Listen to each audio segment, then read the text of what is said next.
Well, good day, my friends. Today we are in Stamford, Connecticut, and we are here to pay our respects and visit the grave of one of the greatest comedians of all time. You might know her as Rosanna Dana or Lisa Lubner. She was Gilda Radner. Daze with Jordan the Lion and you all. It begins right now.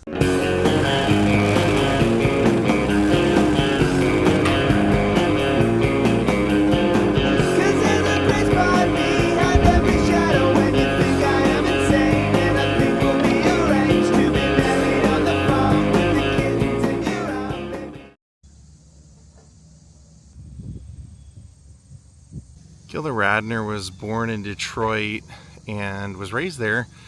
Her family was actually very affluent because at that time Detroit was a very burgeoning city with the automobile plants and everything. It was an exciting time to be there. Her father was in the hotel business, and when Gilda was born at the age of 4 months old, her parents hired a nanny to come named Dibby, and Dibby would end up becoming Gilda's best friend. Gilda's mother was apparently a very beautiful woman and wanted Gilda to also be. And as a little girl, Gilda would indulge in candy and sweets and would overeat a lot. And so her mother would always get on her, and at the age of 10 years old, much like Judy Garland, her mother had her on diet pills. So it was Dibby who actually would be kind of the nurturing, supportive one to Gilda. And when Gilda would go to school and get made fun of for her size, it would be Dibby that would say, well, just make a joke about it. You make a joke about that first before they can, and then they won't make a joke about it. And she said, I realized then that comedy was getting to the truth or making fun of the truth before someone else could. And so she would use that pretty much in her everyday life. She would always try and do things to make people laugh. And it would be Dibby who would always constantly tell her that she was a beautiful girl and that she didn't have to impress anyone. And when she eventually went to an all-girls school, that's where she really started to thrive and develop and become herself, kind of the Gilda that we would always know, at least on screen. The reason that Gilda's buried out in Stamford, Connecticut is because she had bought a house out here and made this her home, and then eventually married Gene Wilder and was fighting ovarian cancer. And when she died, Gene said neither one of them ever really had accepted that that was going to happen, and so he decided to bury her 3 miles away from her home, which she ended up leaving him. So Gene Wilder describes in his book that he planted her near a white tree, a little white tree. And here it is, there's a bench here. He said initially when she died, he would come several times a week for her, and he would actually bring her dog Sparkles, because he said he would let Sparkles pee on the grave because he knew that she would love that. Sparkles was kind of like her life. So Gilda is actually right here at the base of the tree, although I don't believe Gene Wilder is here. So here's the grave of the sweet Gilda Radner. Gilda Radner Wilder says, I had a great time. You can see it's completely surrounded by stones. I love that. And there it says, I had a great time. She had a great time, but she had a rough time. I think from the early ages when her mom was always on her about her weight, she never really could get past that. So as she would get older, she would end up being very thin. You see, it says here, comedian and ballerina. 1946 to 1989. Oh, God bless you, Gilda. First member of Saturday Night Live. Yeah, she ended up having eating disorders, and even told Gene when she got with him, don't ever say anything about it. just let it go. I'll deal with it in my own time. But she got into comedy. She loved entertaining people and making people laugh. And so she also loved the costumes and dressing up and creating characters. So she ended up getting in the theater department at University of Michigan in Ann Arbor. And while she was there, she would start finally dating guys and actually have a lot of boyfriends because she was always searching for love. She eventually got into a comedy group while she was there, and then found a boyfriend who was a sculptor, and he just wanted someone who was like a stay-at-home wife. And that's originally what she said she wanted. And so she kind of gave everything up and went to Canada to be with him. And then she said the thing that seemed to bother him about her was whenever she was funny. She said anytime I made a joke, he'd get mad, and she couldn't understand it. And she said, I just realized I wasn't being myself. So she ended up going to a comedy show, and had such a great time that she asked if she could get a job there. And she got a job working the window, and then eventually got on stage, and then went and auditioned for Godspell, and got in I think it was the Toronto production of Godspell, and met Martin Short there, and then they started dating on and off for a while.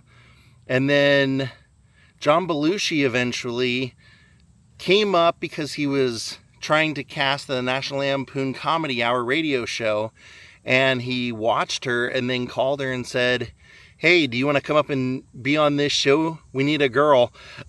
And so she accepted, and ended up, that show had legendary people, Harold Ramis, Dan Aykroyd, Brian Doyle Murray, Bill Murray, all those people, all people that you would, John Belushi, of course, he was the one that was in charge of it. All these hilarious people that would eventually end up on Saturday Night Live, Chevy Chase, all those people. And they said at one point she dated all of them. She said she couldn't even watch the movie Ghostbusters because she had dated so many of the people in the movie, pretty much everybody but Rick Moranis. So when Saturday Night Live came about, of course, Lorne Michaels asked her to be part of it. And Bill Murray says, the fun part about being on Saturday Night Live was he always was trying to make Gilda laugh, because if you made Gilda laugh, she would run out of the room because she'd pee her pants. So he said, I was always trying to make her laugh. And of course, the Lisa Lubner skits with Todd, the Noogies, I always love those. Seeing her dance, she said, she was very athletic, and so on Saturday Night Live, they would always have her doing athletic things. And she said, it's weird. They would tell me that they wanted me to either dance or whatever it was going to be. She said, I would do my absolute best to learn how to do it during that week. And the better and harder I tried, the more people laughed. I immediately think of that ballroom dance that her and Steve Martin were doing that time. So she was on Saturday Night Live, and all those memorable skits, and for years. But eventually she decided to leave, and she was going to do kind of a one-woman show, like Gilda Live is what it was called. And she went and did it, and said the only thing really, she said she was glad she did it, but she learned that that's exactly what she didn't want to do. She didn't want to be Gilda Radner, like a superstar or solo act. She liked being part of an ensemble. She didn't like the pressure of being, a performer up on stage, getting every bit of attention for herself. But it was during that time when she was making the Gilda Live performances, and I believe they filmed them, she had a band backing her, and G. Smith was the leader of that band. And even though they had nothing in common, according to everyone, they got married. And they were living together for a year in marriage. And then she ended up getting cast to be in a movie called Hanky Panky by Sidney Poitier, because she realized she couldn't do Saturday Night Live forever, and she didn't want to do that. She didn't want to be on TV all the time, but she didn't want to be on stage, so she thought, maybe I'll do movies. And during that time, she got that role, and she always had a thing for Gene Wilder, apparently, she said. So when she got to do it, she was excited she got to work with Gene. And he said that he was kind of annoyed by her at first, She always seemed to need every bit of attention. He said you just couldn't do anything without her needing attention.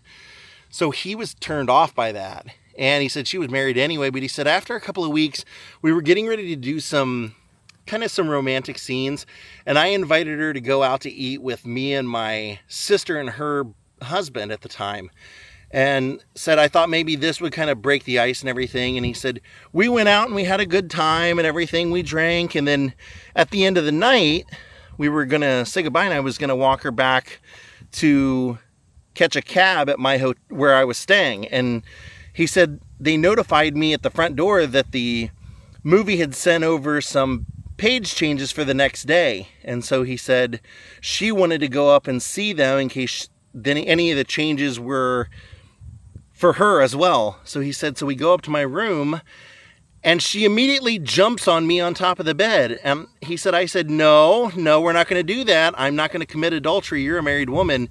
She said, I know, but it'll be so fun. She said, my husband and I don't get along. She said, I cried all the way to the airport when he brought me up to come make this movie, because I knew on the car ride there that I was going to end up leaving him for you, and I was going to fall in love with you. And Gene said, you're treating this like a little girl in a fairy tale. He said he pushed her off and stopped her, and he said, he didn't want to do anything. And he said, but then over time, he said, there was something about her. He said, we just started spending more and more time together on the set and everything. And then I realized that, she was not happy in her marriage, and that, that she was going to end it. And she wanted me to be a part of her life. And so he said, so we started dating, but he said she could not ever feel confident if I wasn't around. He said she needed to know everything I did. So he said I kind of started looking forward to the end of the movie, because I felt like, I just wasn't the kind of man for her. And he said, but once it wrapped and she was going to go back to the airport, I told her we couldn't do this any longer. And then she said, no, we can. And he said, well, I don't know. And she said, well, if you ever want to see me again, call my agent and tell him something like, the ducks are on the pond, and I'll know that you want me back. And he said, okay, but I'm not going to do that, Gilda. He said, well, I went back to my hotel and I thought about it, and for some reason I just couldn't quit thinking about her. And the next day I called her agent and said that, and before I knew it, Gilda, her dog, and all of her belongings were moving into my home in Los Angeles. He said, and mainly a lot of her friends said, that she was always very insecure. As funny as she was, she knew people liked her for being funny, but she just felt like people didn't, like she could, even though, Gene would point, he said, you work so hard to win people over, but people are already won over when they meet you. So I don't understand why you're always so worried that you're not going to win people over. It was just a hang up that she always had. And then she found out that she was pregnant, and they were excited because actually she had wanted to marry him for a long time. And he said he put it off for like 2 years because he said, I just didn't think that, I didn't want to be in a codependent relationship, basically. He said, I wasn't ever sure that she would be able to be without me until, he said, one day the dog got sick. And she said, you know what? We had plans to go to France to celebrate your birthday and everything, but I have to go in and take the dog in every day for shots because the dog had swallowed poison. And she said, you know what? I'll be fine without you. Go ahead and go. And he said, and that hit me. I was like, I never thought she would say that. And he said, that's when I realized, yes, we can get married now. So he said it was actually the dog getting sick, eating poison, that got them to get married. And so once they got married, then she realized, well, I've had enough of the fame and everything. I want to be a mother. So she got pregnant, and then within a week lost the baby, and then they found out that she had ovarian cancer. This was extremely sad because what I hadn't told you is that Gilda's father, at the age of 12 years old, when she was a little girl, he ended up dying. What happened was, she said he just went in for a routine checkup for some tests at a hospital. He had been having bad headaches, and when he went in there, they found out that he had a malignant brain tumor. He ended up going into a coma for 2 years and then ended up passing away. So now Gilda immediately thought, because when they found her cancer, they told her it was stage 4, which Gene says they found out later if they would have been able to use a test that was only done once they knew you had it, and as opposed to as a test to find out if you have it. He said if they would have done that, they would have found out that Gilda was in stage 3, and they could have treated it differently, but instead they thought it was stage 4, and they treated her with chemotherapy. Now, it seemed to work, and she went into remission, and she thought that she was in the clear. Every day, he said, she would be crying, and she would be so upset because she just didn't, she wanted to be positive, but she just didn't think that she was going to make it. And then he got her thinking positive, and then she went into remission, and then she went back out and was on the Gary Shandling show and doing television, and she decided, hey, I'm going to beat this, and I'm going to write a book. I'm going to write my story about battling this cancer where at the end of it, I win. And she says in her book, and Gene says in his book both, that she had written the ending before, anything else had happened. And so she ended up writing this story of her life, and then went into a studio and recorded the audiobook and died within 3 weeks, I believe, he said. So sad. She was such a gifted comedian. She could make anything funny. She saw this funny way of showing the things that people normally didn't do. Like, they didn't usually portray women being disgusting or things like that. And that's the way she, like Rosanna would always be doing something off-putting or just, in poor taste. But I did say that, I'm pretty sure that Gene's not here. And the reason that I say that is because he mentions that at the end of Gilda's life, he had decided to do See No Evil, Hear No Evil, but that the script was so bad that he insisted that they rework it. And so they offered him to rewrite the script. And so he said he felt like what they were originally working on was insulting to the blind and deaf. And so he didn't want to do anything that could have been seen like that. So he met with a woman who worked for the Braille Association in New York. And she was kind of reading the script, giving him pointers. And he said there was something about her that he was connected to. And almost like he was attracted to her. And he agreed during that meeting that he would do kind of a public service type commercial to help the organization. He was also doing an interview for her. And so Gilda actually came to one of the readings and everything when they were going to do See No Evil, Hear No Evil, and was there on the set at the same time as Karen Webb, the woman who Gene got them to hire basically to be a consultant for the movie. So it was after this that Gilda ended up having a, where she would discover that she had the cancer again and would end up passing away. And Gene would say then, after her death, that he got a call from Karen Webb basically wanting to do the interview with him that he had promised to do. And when they got together, it was over dinner, and he basically fell in love with her over dinner and kissed her on the way out. And eventually she started coming and visiting him in Gilda's house, which he inherited, because he said after Gilda died, he knew if he went back to Hollywood and left Connecticut, he may never come back.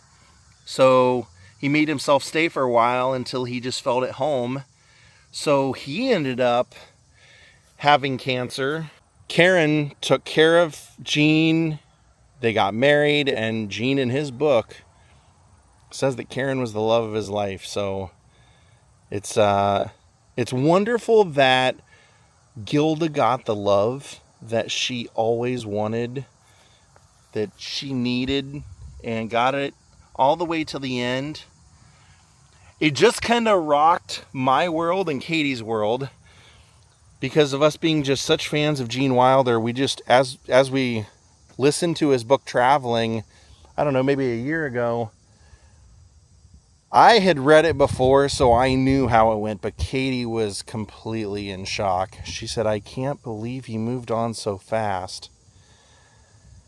I don't know. Maybe that's what Gilda would have wanted for him. I don't know. But she's here, and I know she gets a lot of visitors. Everyone loved her.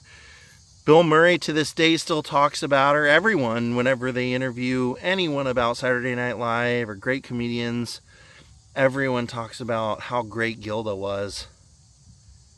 And she had a great time. God bless her.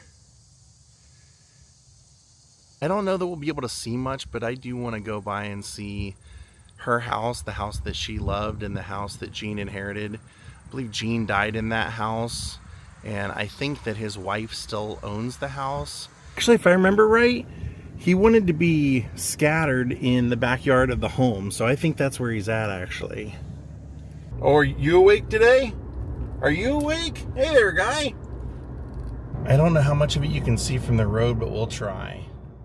Unfortunately, this is all you can see.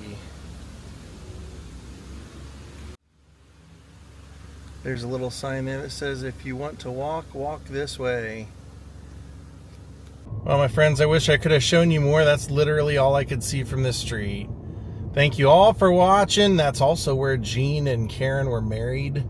So Gene's scattered in the backyard. Thank you all for watching. We'll see you next time. Goodbye.